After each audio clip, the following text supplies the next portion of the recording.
रानू चिड़िया, कब तक हम लोग घर में बैठे रहेंगे? तो हम लोग को खाने के लिए बाहर निकलना ही होगा। पहले हम लोग बाहर तो चले आए, लेकिन कुछ खाने को नहीं मिल रहा है।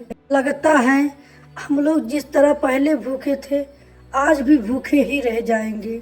भगवान हम लोग के साथ है, कितनी बड़ी अत्याचार कर रहे हैं कि कुछ पता नहीं चल रहा है। रानू, तुम सही कह रही हो। हम लोग को काफी दिन हो गया कुछ खाए हुए, लेकिन अभी तक कुछ खाने को नहीं मिला। कोयली, अब हम लोग कहीं जाएंगे? लगता है हम लोग का पेट बिना मरना ही पड़ेगा। चलते हैं कहीं और, देखते हैं कुछ खाने को मिल जाए। रानू चिड़िया और कोयली भोजन के तलाश में इधर उधर भटकने लगते हैं। कोयली, हम लोग तो फिर दूर निकल गए, लेकिन यहाँ भी कुछ खाने को नहीं मिल रहा है, तो यहाँ से कहीं और चलें। दोनों भोजन के तलाश में एक सुनसान जंगल में पहुंच जाते हैं। रानू, यह जंगल तो बहुत माया भी लग रहा है।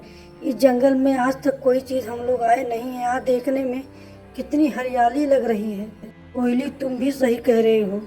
ये कौन सा जंगल है? मुझे आज तक इस जंगल में हम लोग आए नहीं है। मुझे तुम दोनों कौन हो और इस जंगल में क्या कर रहे हो? ये बहुत मायावी जंगल है। जंगल चाहे जैसा हो, हम लोग भूख के तलाश में खाने के लिए यहाँ निकले हुए हैं। मेरी कुछ मदद करो। तुम दोनों भूख के लिए इतने दूर चले आए हो? हम लोग भूख के लिए इतने दूर चले आए। तो तुम दोनों घबराओ मत।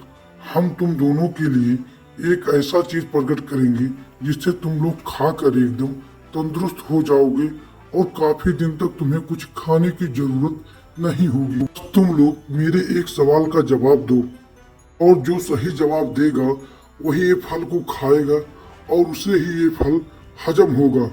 और तुम दोनों एक एक करके नहीं, तुम दोनों एक साथ मेरे सवाल का जवाब देना।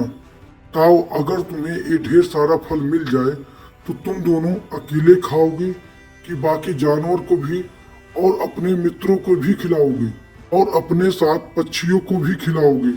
इस सोच विचार के बाद रानू चिड़िया बोलती है, ये सारा फल मैं नहीं खाऊंगा। सबसे पहले मेरे साथ मेरे जंगल में छोटे छोटे पक्षी हैं, कई महीनों से भूखे हैं। उन्हें इतनी शक्ति होती तो मेरे साथ भोजन की तलाश में वो भी निकले होते।